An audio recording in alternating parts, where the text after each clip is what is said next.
And we're live. Welcome to Music Matters with Jason Tramm, and thank you so much for joining us for our unique podcast community, where we explore the triumphs and challenges of the performing arts world as seen through the eyes of distinguished colleagues. Thank you so much for helping us grow. This week we hit 1,715 subscribers thanks to you.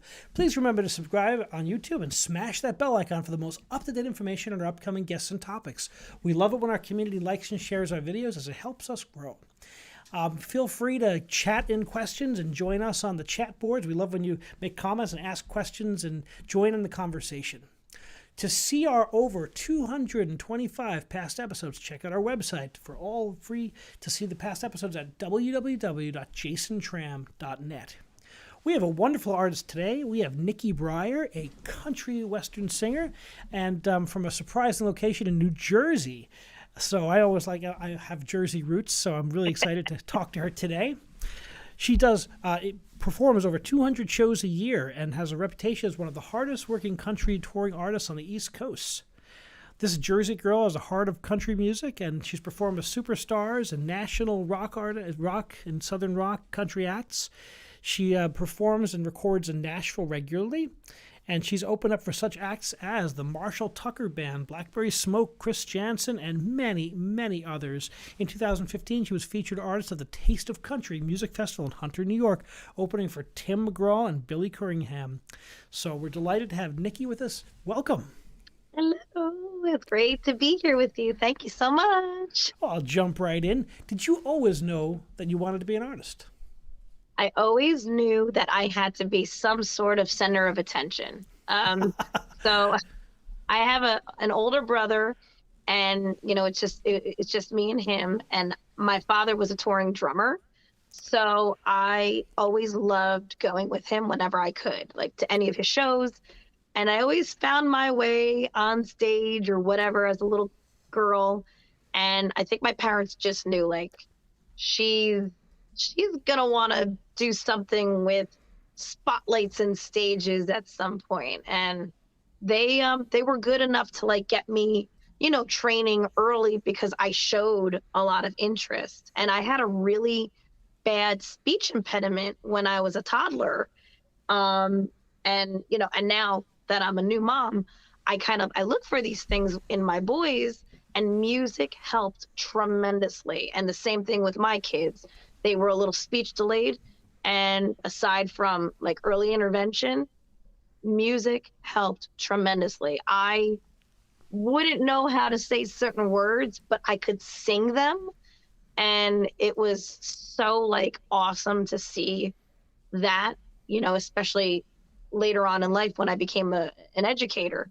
So it was just like, I wanted to be the next Debbie Gibson or the next Mariah Carey or something. And I went a little bit of in a different direction, but, my parents, they definitely knew that she's going to do something with it. So I love it. I love how the music in the brain is such a complicated thing. I mean, music hits different areas of the brain. We see that with Alzheimer's patients, how they could forget their name, but can remember the song they heard 50 years ago. It's really an incredible thing. It is amazing. Yeah. A beautiful thing too. Yeah, definitely a beautiful thing to see.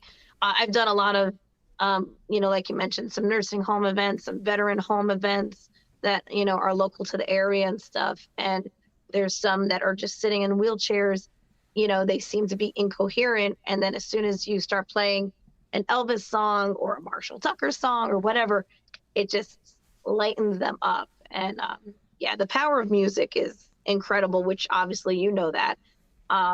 So it's amazing that at this point in my life that I'm able to do it full-time and be a full-time mom, and still like have the best of both worlds, even though I gotta color my hair a little bit more. I got the grays coming in through the purple. The purple and the pink have some grays coming through. Well, that's having the kids will do that. My kids are much older than yours, so I understand that completely. My hair has been retreating for years as my twins get older and older. So when did you start singing country music in particular? So country music came in it kind of came in a little bit early without me really knowing. So what I mean by that is I started playing guitar. Piano was like my first intro instrument, which obviously is a very good intro to music. Um, and then my uncle taught me guitar because he was a jazz guitarist. And he's like, okay, so tell me some artists that you like. And I was like in middle school. And of course, I loved Hanson and Backstreet Boys, but I really, really liked Garth Brooks, Shania Twain, and Leanne Rimes. So I just liked them. I didn't know it was country. I didn't like, put any kind of stigmatism on it. I just said I like them.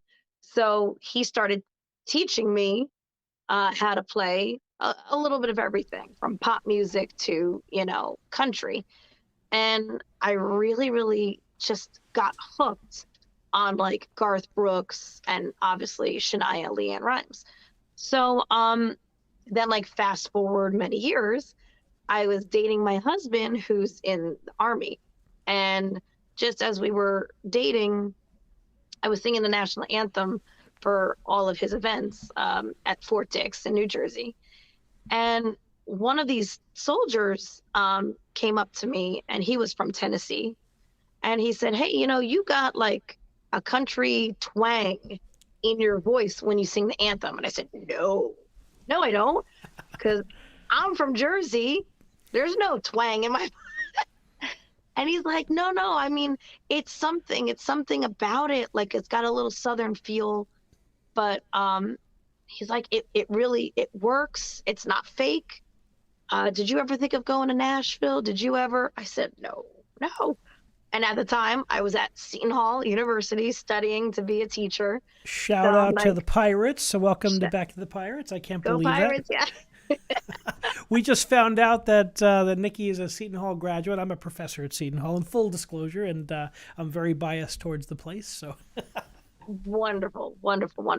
If they didn't have like the most crazy long list of like marriages to get married into that church, we would have gotten married there. But they had like a 2-3 year like wait list for like marriages, so that was a little tough. But so I basically was like, no, I'm a Jersey girl going to college. Like, what am I going to do with Nashville? So I decided, all right, I'll go. My husband ended up going to Iraq, and I went to Nashville. And they kept me busy, and I wrote my first single. I bet you had a lot to write about. Well, and you know what? It was probably the best thing I did because it kept me busy while he was gone. And then we got engaged while he was, deployed.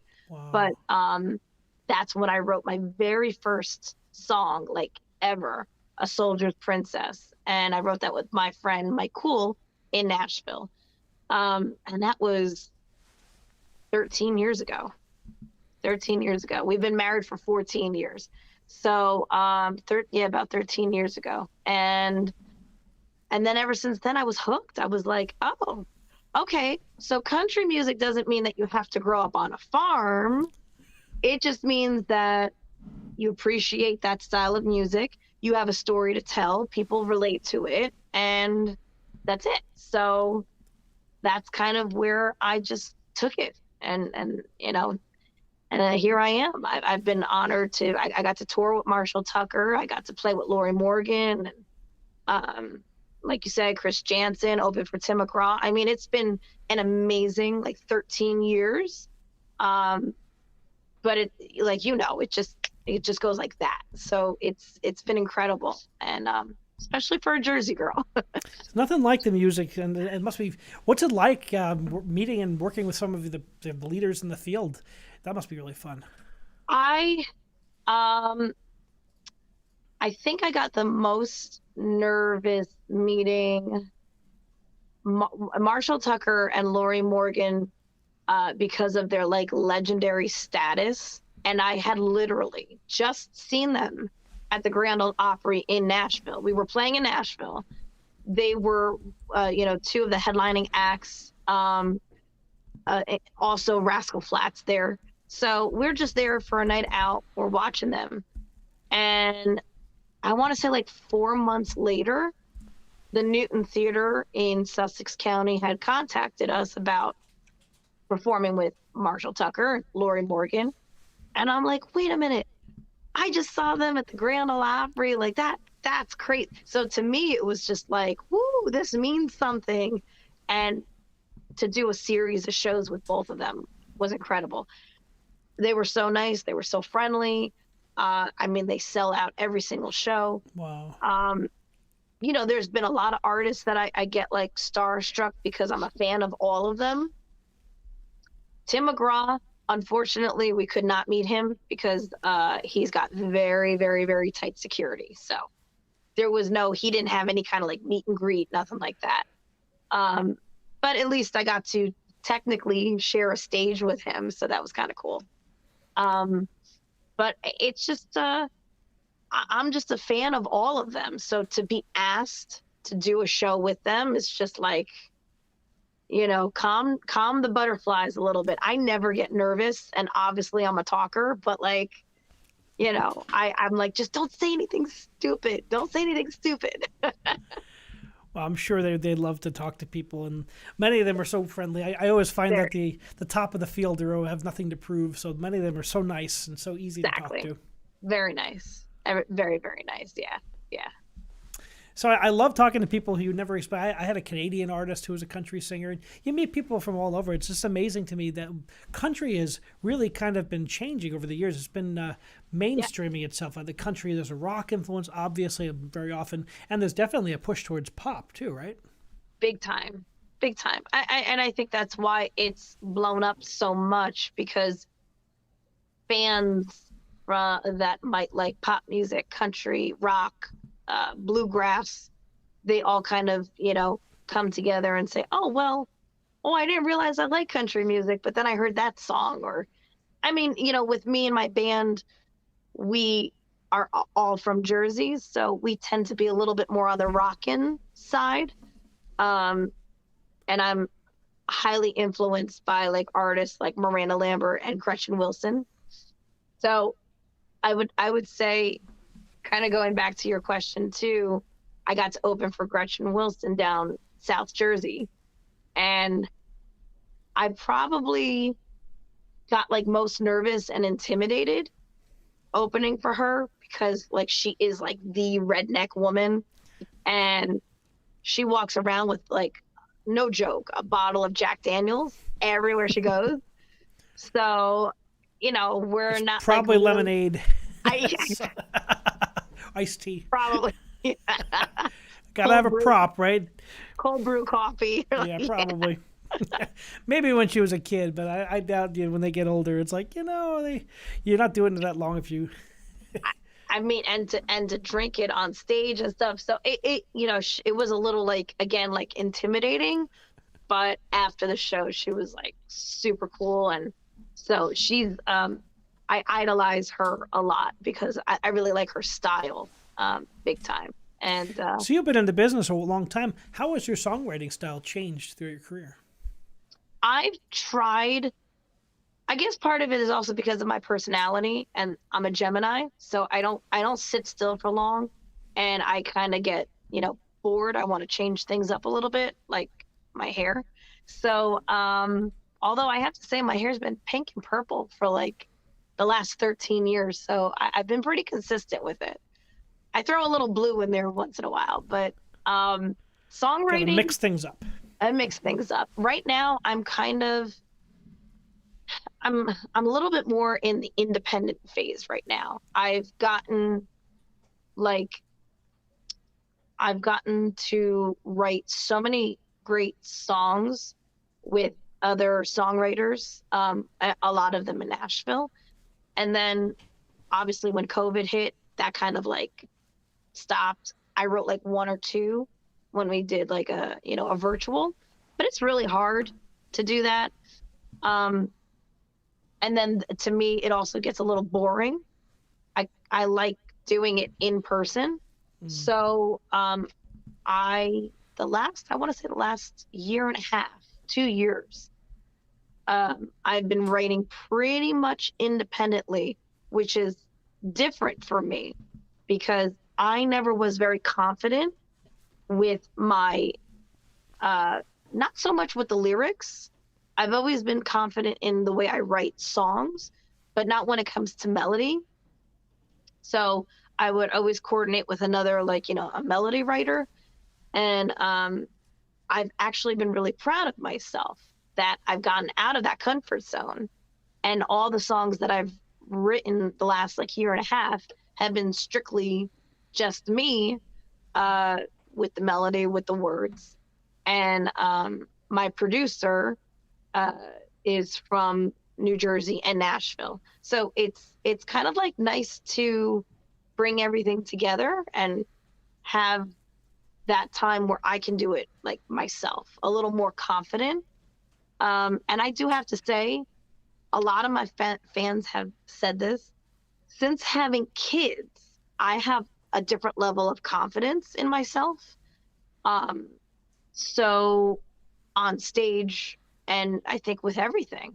So I think it also kind of ties in with that. Like I feel empowered, and Beautiful. it's Now you cool. have It's you have cool. 3 children. How old are your children? Yeah. So Angelo is 4, Giovanni is 3, and Nico is 8 months. Those are some good operatic names. Right? I'm an opera conductor, so I have to We're yeah, go there. we're not Italian or anything like that. So. From Jersey, never. From Jersey? No, no. I love it. So you got the little guys home, and so I also have 4 children, so I balanced a crazy busy life with music and Yeah. my children. How do you balance the time? Do you clone I just yourself? I just don't sleep. That was my advice too. Right.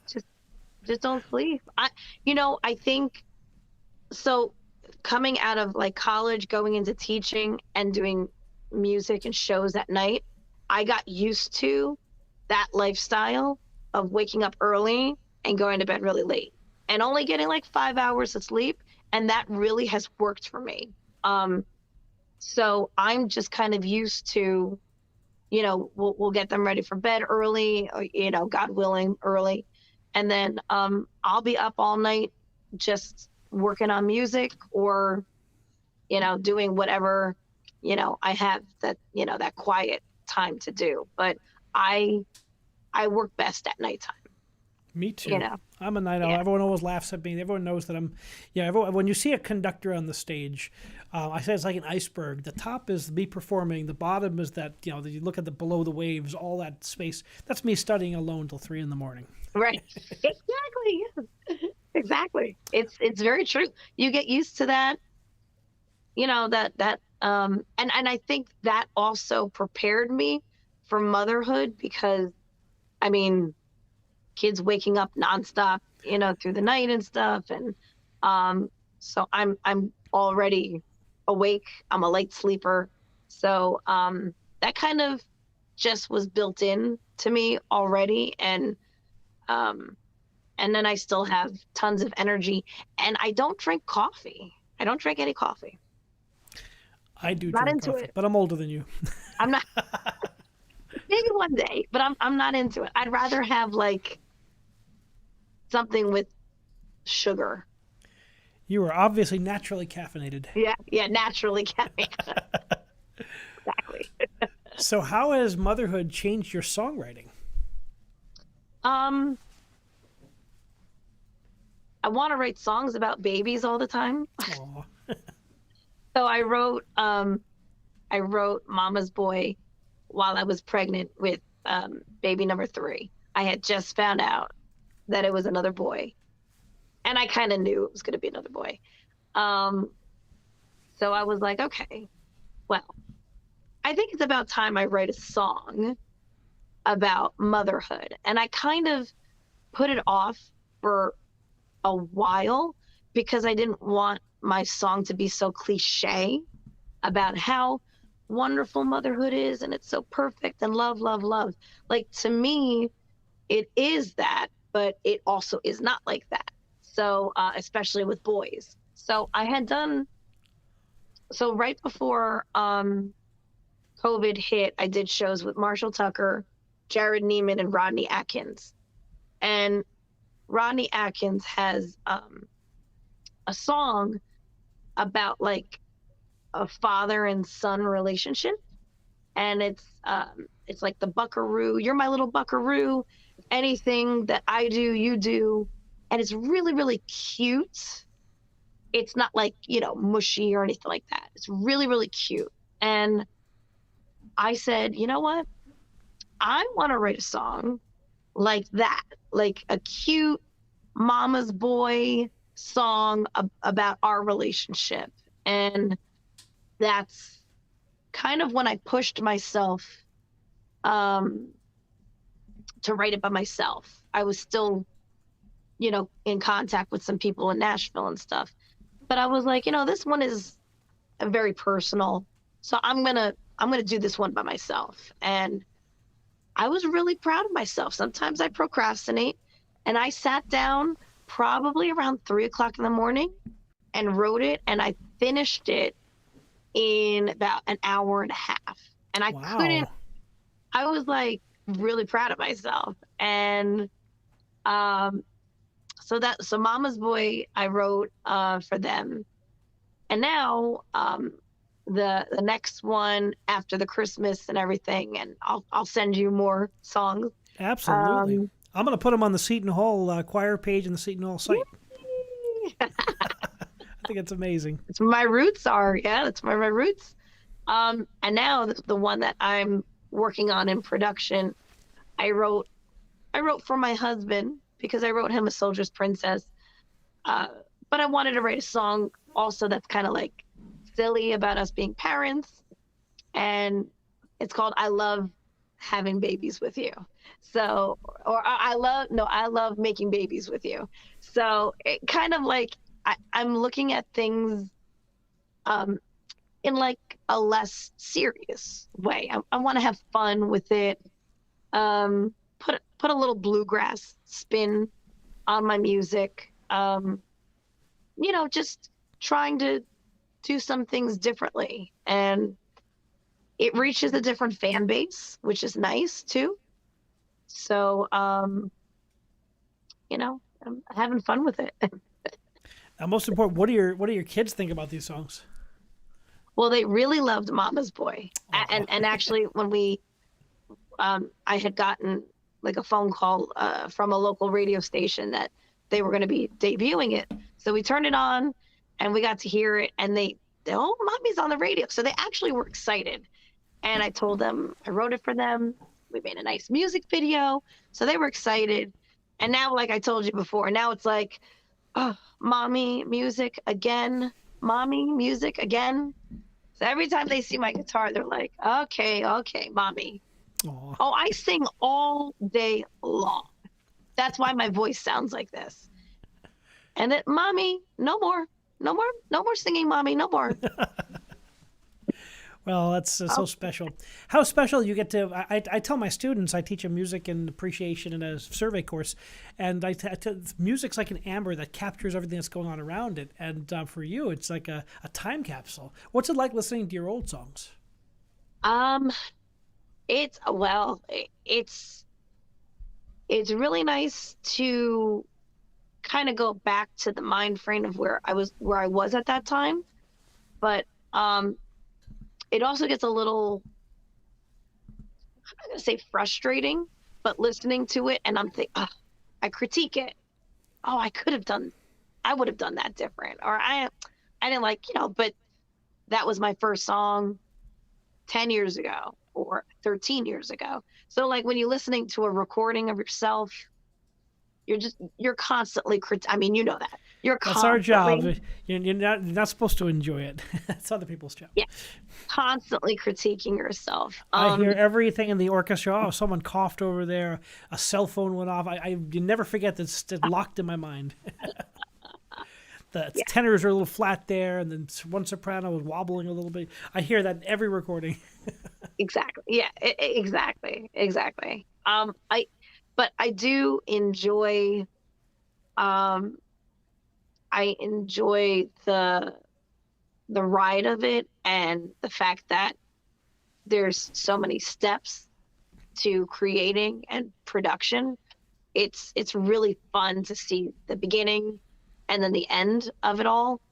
Um, and then I want to do it all over again. Then I'm ready to go back into the studio, um and I'm very hands on, and it's a really really cool journey, and it's great having somebody like you, not only in your profession, but because of your exposure and your social media. um, it really helps having that connection to get out more when there's only so much that you can do. So it's a great way to share, network, meet people. Um, I mean, there's a lot of people who say, "Oh, I can't do music, or I can't." I needed for one of the songs that I wrote. I wrote a song, typical country song, about my pickup truck.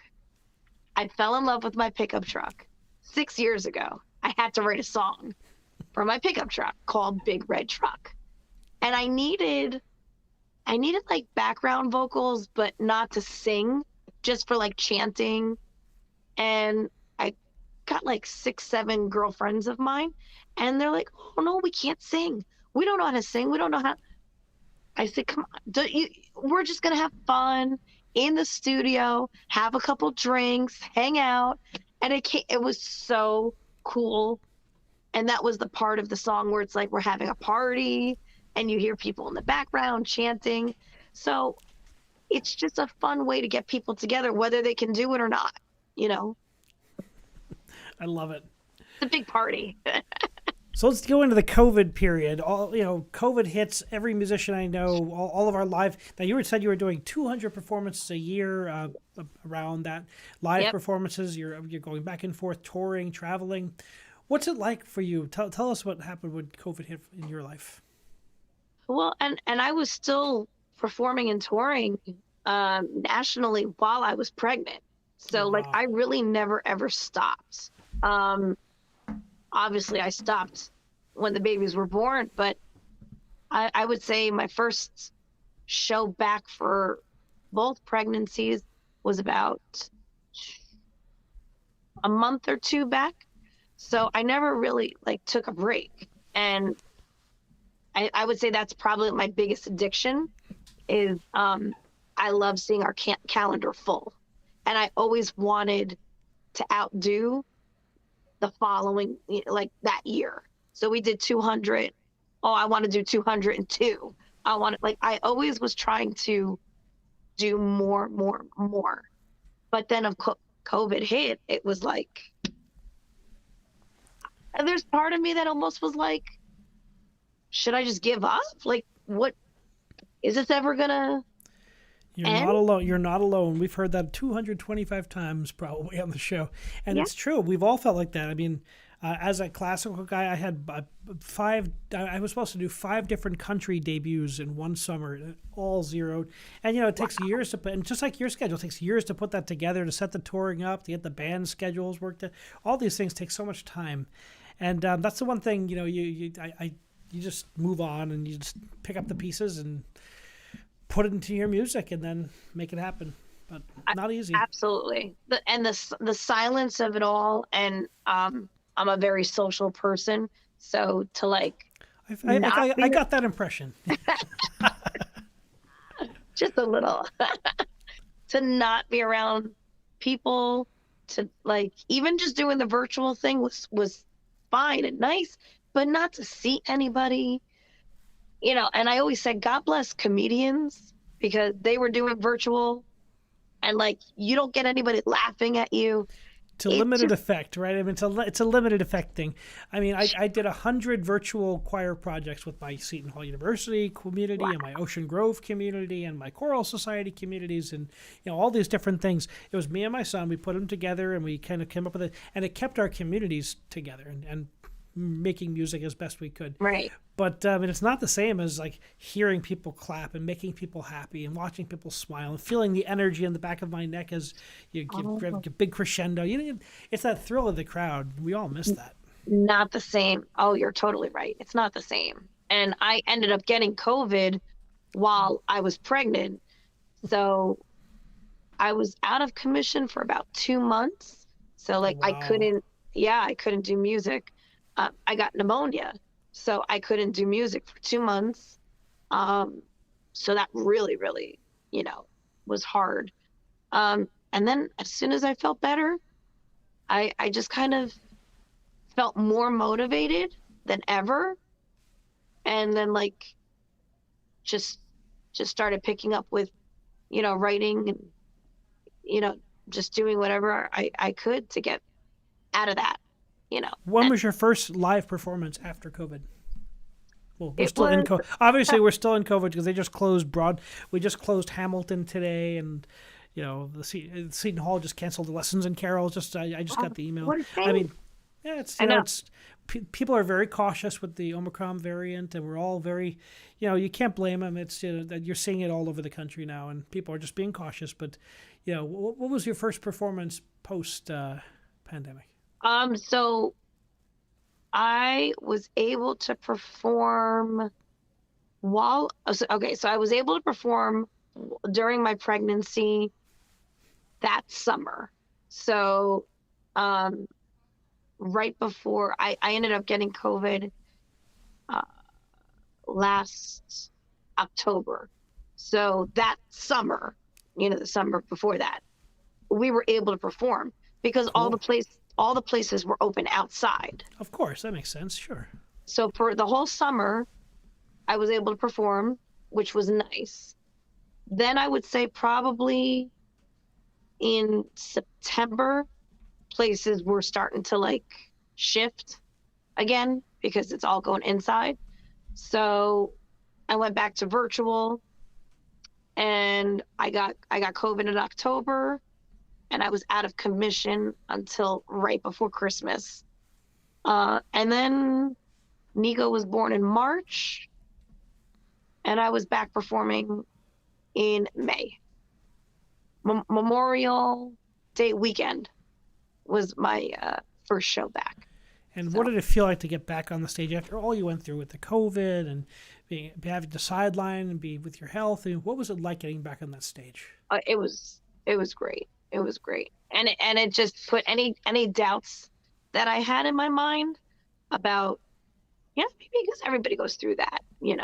And in 14 years, I've had doubts other times, for other reasons, but um, to me, it was just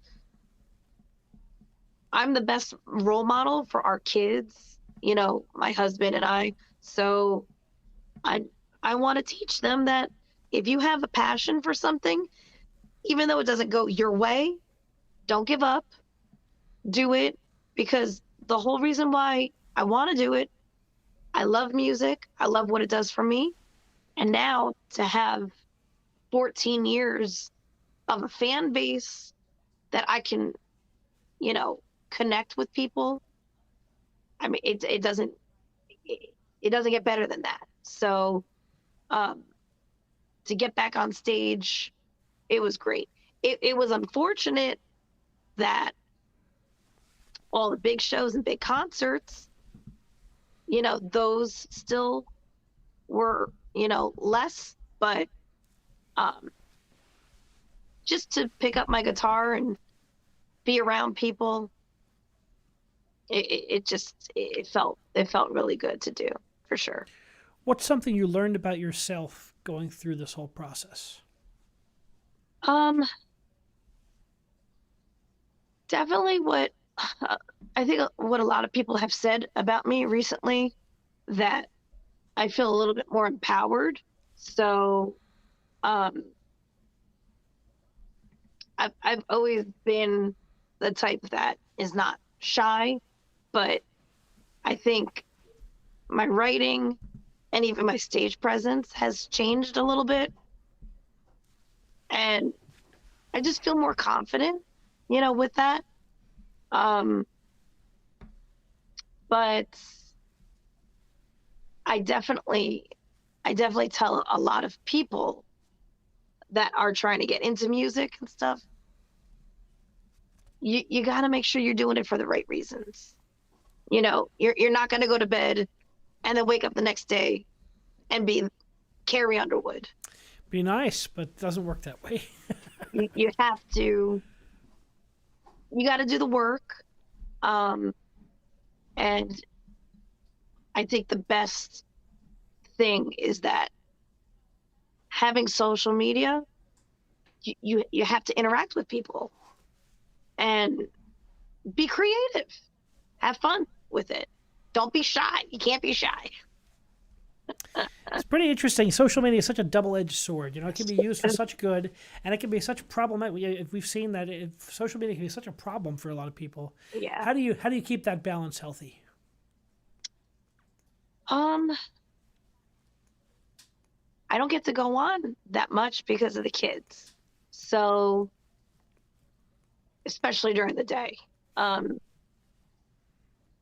I try to, like I said, do everything when they're sleeping, but I fall asleep too. So it's like, it's there. I do know that there's some things that I'll slack off on because of that. You look at the time, it's like, oh my God, it's 9:00 at night already. So like, I try to do as much as I can at nighttime and balance it all out. But I know something is going to get missed out on because I can only remember so much too. But I do it all by myself. I do all the social media stuff. Yeah, being an indie artist, we focus on indie artists and promoting indie artists. We really think that's important.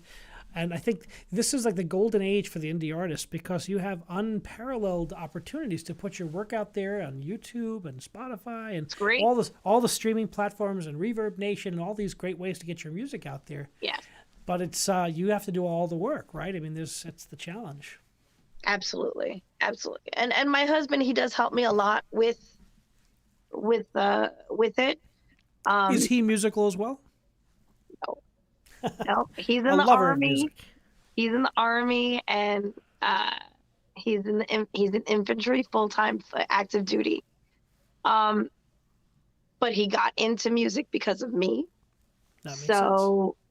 He will help us with the equipment, the sound. He'll help me with the website and stuff like that. But he can't sing that good. Someone's got to listen, right? It's very important. We have listeners out there as well as performers. He's a good listener, yeah. I love that.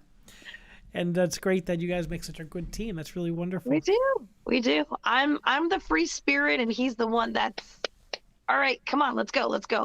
Like he keeps me and the band, everybody in check, in line and stuff. So. Now, how long has your band been together? Well, I mean, I've had the band since the beginning, for 14 years, but musicians come and go. So, but right now, we're in a really great place, and we've got fiddle, we've got steel guitar, so it's great, and I've been lucky to play with amazing artists from New Jersey that want to play country music too. It's not easy to find. There's a lot of great musicians, and people don't realize. And there's a lot of really good country music in New Jersey too. Right. Yes. Country line dancing. I lived in Berkeley Heights, and right over the mountain was a huge country dance place, the Watchung Reservation. Colorado Cafe. Colorado Cafe. That's the one. Yeah. We live right around the corner from there when I lived in Berkeley Heights, and people would come from all over to go dance in there. And then they closed down. Oh, they did? Oh, that's a shame. Yeah, unfortunately. Great place. Great place. I'm sure you probably played there in the past, right? Oh, yeah. Oh, yeah. Oh, yeah. Loved it. Yep.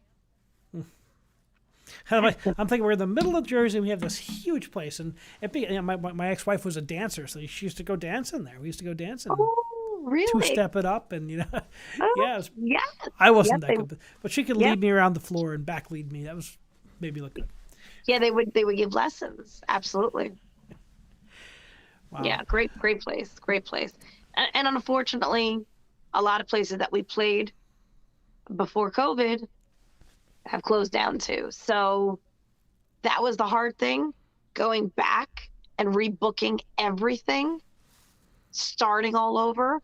A lot of places are gone.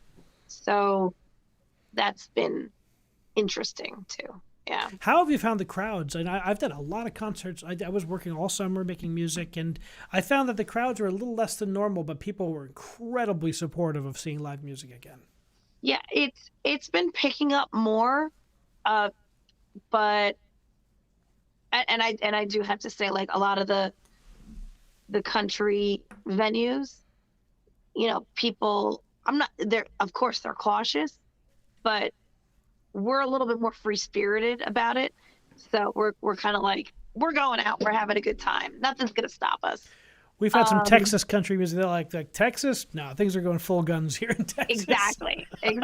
Yeah, exactly. I've heard that from a lot So of places. yeah, so a lot of places they have that mentality.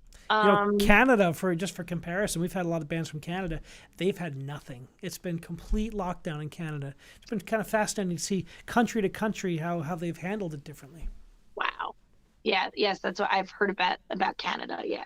Um, so it's just really unfortunate to see local businesses and even some big businesses close down because of it. Big venues and stuff, some theaters. Um, yeah, and a lot of people. A couple of the theaters that we play, they put some really strong restrictions on them. People don't want to go. They say, "Nah, forget it." They don't want to go.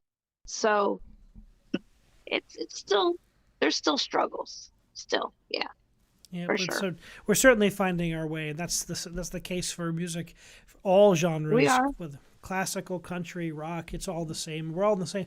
We're all in that same boat because people don't realize how we all affect each other. It's the music industry is so interconnected, and we're if people don't feel safe, they won't go. That's right. Right. We're trying to adapt at the same time and promote it and this. I mean, it's a lot to balance for One sure. thing we know about musicians is we're incredibly resilient, Absolutely, I agree with that. Yes. and we're persistent. We wouldn't do this. It's Yes. hard enough to get a career going in music and to make the connections and put all the work in and all the time it You takes have to to do be. that. Yes, you definitely have to be. You have to be persistent. Definitely.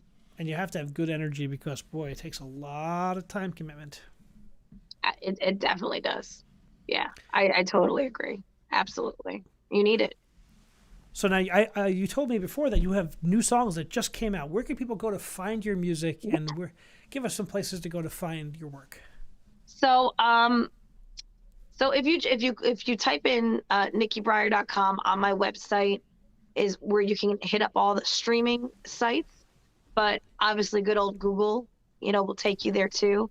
Reverb Nation. So I just put out my first two Christmas songs. It's called My Gift and also A Very Bluegrass Silent Night, which is really, really fun. And they go on sale tomorrow. So Good luck. That's exciting. perfect for New Perfect Music timing. Friday. Yep, New Music Friday, and perfect for Christmas time. And yeah, I'm really excited. This is my first Christmas single. So so Facebook, Google, Spotify, wherever people get their music. Yeah, Do you answer when people write you? all the time.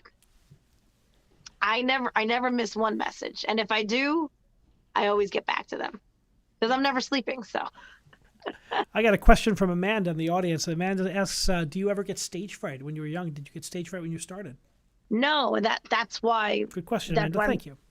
that's why my parents knew, like, oh boy, because I'd be the type that's pushing everybody out of the way, and I'm like, me, it's me, Me, me, me. exactly, me. Speaking of me, would you like to perform a piece for our audience tonight? I would love to. Fantastic. I would love to. So Um, tell us about the song you'd like to sing and give us a little bit of background.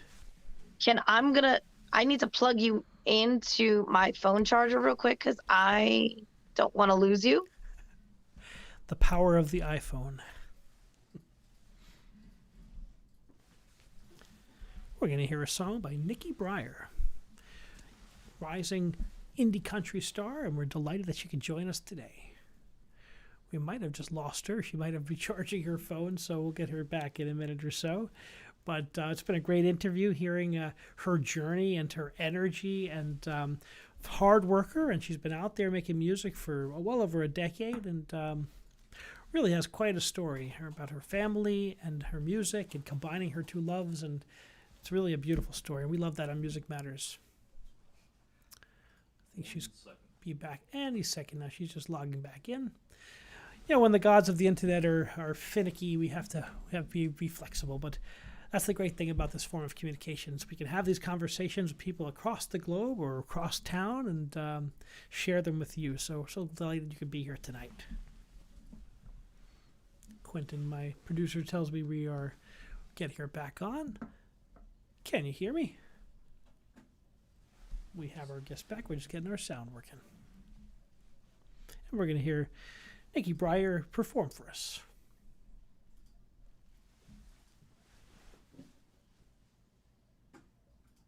We'll be back in 1 minute.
Jesus, Lord of thy birth.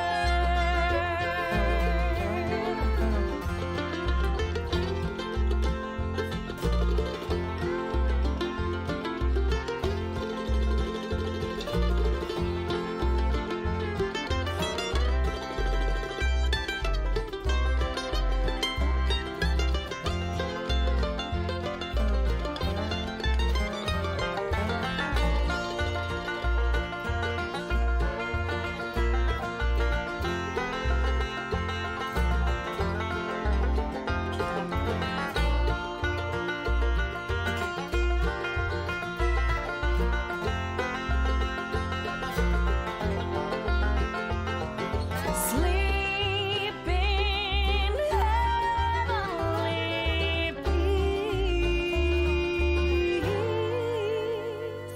Sleep in heavenly. And we're delighted to have Nikki Briar performing a song on Music Matters. Thank you so much, Nikki. What are you going to perform for us? Yes, it's my pleasure. This is the Christmas single that is debuting tomorrow. This one, I actually wrote this one 4 years ago, and I just, talking about back what we were talking about, changes and stuff. I was never confident enough to produce it and to record it. I always wanted to do Christmas music, but I wanted to write an original instead of just covering, in my own style, another Christmas song that somebody else did.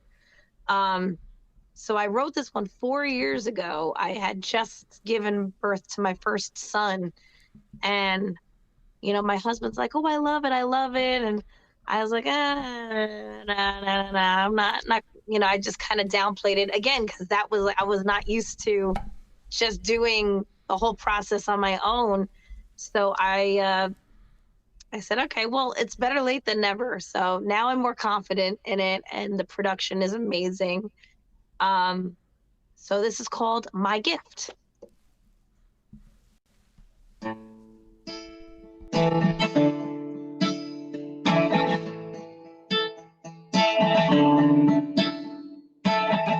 I can hear them singing songs of joy. Sparkle lights the blanket the whole world. Mountains high to the plains, gleaming gold.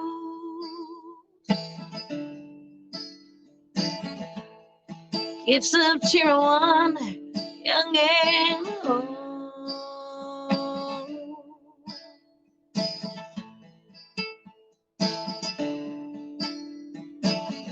Tearful lights are swinging thanks to our Lord.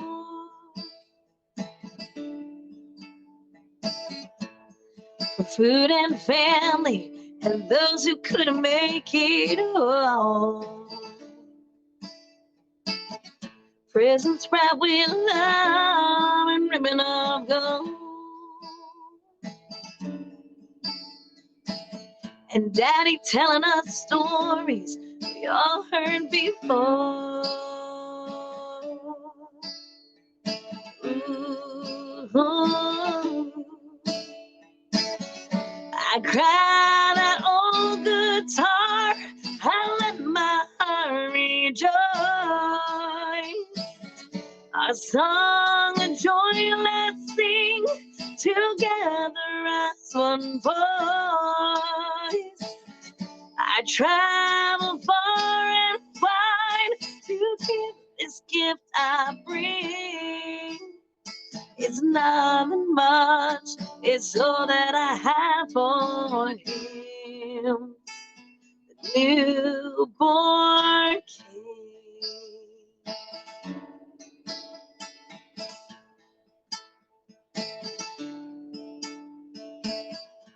Embers burning bright, a piercing glow. And kids are gazing out the window and falling know.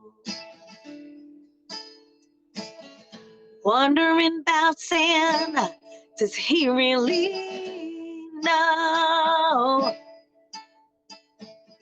And Mama's calling from the kitchen, dinner's getting cold.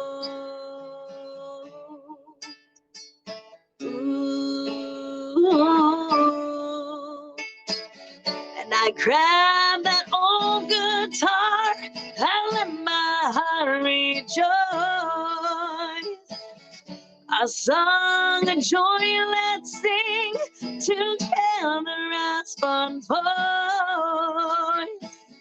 I travel far and wide to give this gift I bring. It's nothing much, it's all that I have for him.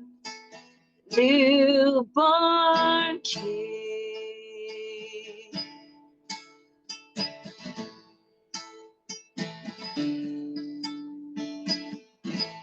I kneel beside him, tears begin to flow.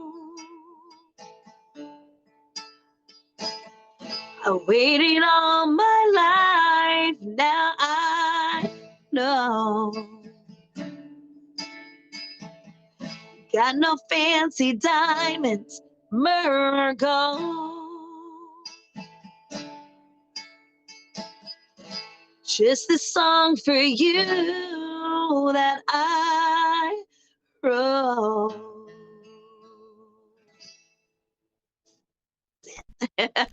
Thank you so much for sharing. It's a special Christmas treat for us all. Thank you so much. Thank you. Thank you for letting me share that with you guys. Well, it's special to get to know you, and continued success in your music and your family life, and keep on making great music, and continued success.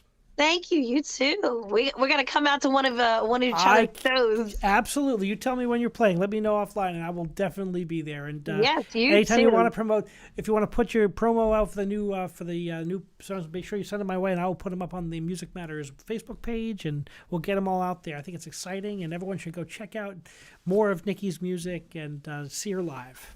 Thank you. Thank you so much. Merry Christmas, everybody. Happy New Year. I look forward to a new year and many good things. Thank you so much for having me. We all have so much blessings in our lives, even when times are hard. Absolutely. Amen. Well, thank you so much, and we'll be in touch. You have a great, Yeah. great new year. Thank you Thank for you. joining You us on too. Music Matters with Jason Tramm. Please remember to subscribe and smash that bell icon for the most up-to-date information on our upcoming guests and topics. And we have 2 more shows left before the end of the year. We have 2 on Saturday, 2 special. We have Carly Joe Jackson. She's an indie singer-songwriter. And we also have another show, but I think it's a rock band as well. So join us, and thank you so much for being here tonight. And remember, keep music alive.